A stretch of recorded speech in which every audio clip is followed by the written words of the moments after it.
ডিম আর পোস্ত আমরা প্রায় সকলেই পছন্দ করি, তাই এই দুটো একসঙ্গে খুব সহজ এবং চটজলদি বানিয়ে ফেললাম ডিম পোস্তের recipe. By the way, hi, আমি Puja. Welcome to my channel Puja's cooking corner. চলুন দেখে নেওয়া যাক আজকের রেসিপি ডিম পোস্ত। উপকরণে আমি প্রথমেই নিয়ে নিয়েছি ডিম দুটো, পোস্ত বাটা পরিমাণ মতো, পেঁয়াজ একটা, টমেটো একটা, কাঁচা লঙ্কা দুটো, হলুদ গুঁড়ো 1 চা চামচ, লঙ্কার গুঁড়ো 1 চা চামচ, শুকনো লঙ্কা একটা, কালো জিরে অল্প পরিমাণ, নুন পরিমাণ মতো, চিনি অল্প পরিমাণ।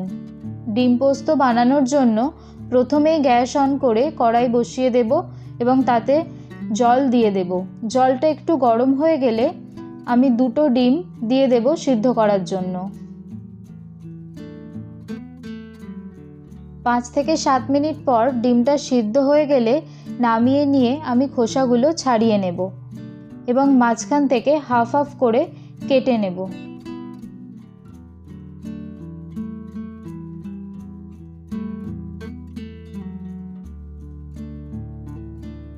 এরপর কড়াইতে অল্প একটু সর্ষের তেল দিয়ে দেব। তেলটা গরম হয়ে আসলে অল্প পরিমাণ হলুদ গুঁড়ো ও লঙ্কার গুঁড়ো দিয়ে নাড়াচাড়া করে স্বাদ মতো নুন দিয়ে দেব।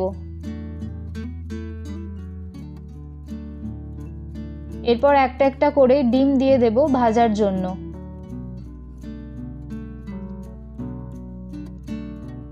ডিমগুলো উল্টে পাল্টে বেশ গোল্ডেন ব্রাউন করে ভেজে তুলে নেব।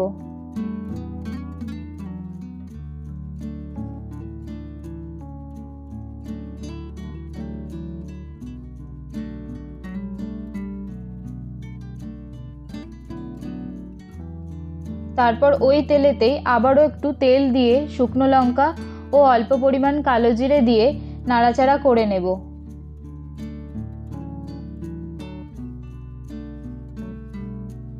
এরপর এক এক করে দিয়ে দেব পেঁয়াজ কুচি, টমেটো ও কাঁচা লঙ্কা কুচি এবং স্বাদ মতো নুন ও অল্প পরিমাণ লঙ্কার গুঁড়ো দিয়ে ভালো করে নাড়াচাড়া করতে থাকবো। এইভাবে 3 থেকে 4 মিনিট রান্না করে নেবার পর আমি পোস্ত বাটাটা দিয়ে দেব। ওই পোস্ত বাটার বাটিটা ধুয়ে হাফ বাটি মতন জল দিয়ে দেব।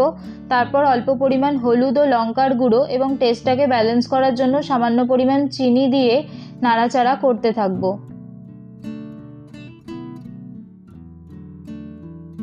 বেশ কিছুক্ষণ নাড়াচাড়ার পর ফুটে এলে ডিমগুলো এক এক করে দিয়ে দেব।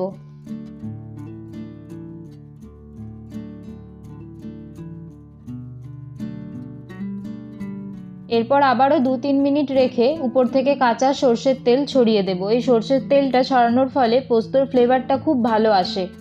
এইভাবে 2-3 মিনিট রেখে নামিয়ে নিয়ে গরম গরম ভাতের সাথে আমি পরিবেশন করেছি।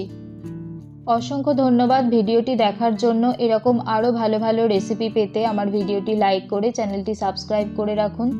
ধন্যবাদ, ভালো থাকবেন, সুস্থ থাকবেন।